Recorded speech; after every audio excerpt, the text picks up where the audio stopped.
iraza iramubwira iti ngaho wowe nimurye kuri iki giti mumere nk'Imana namwe muse nk'uko umugambi wari umeze mu itangira igice cya mbere umurongo wa 26 mugomba kuba musa n'Imana mumeze nkayo. Nimurye kuri iki giti muse n'Imana mumere nkayo. Bamaze kukirya koko bamera nk'Imana. Cyakora ku murongo wa 8 Imana iza kubahiga w'igice cya 3 ihageze iranabahana ibanje no kwijijisha ibabaza ngo bari hehe kuki bihishe. Nyamara ku murongo wa 22 icyateye iyo Mana ishyari ikigaragaza ko itagira urukundo handitse ngo Uwiteka Imana iravuga iti dore uyu muntu none wahindutse nk'imwe yo muri twe kubwo kumenya icyiza n'ikibi, none atarambura ukuboko agasoroma kuri cya giti cy'ubugingo akarama iteka.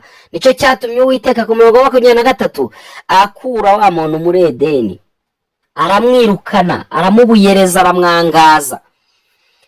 Nyamara se niba koko nta mugambi mubi wari uri inyuma, kubera iki Imana yari yabahishe icyatuma bamera nkayo?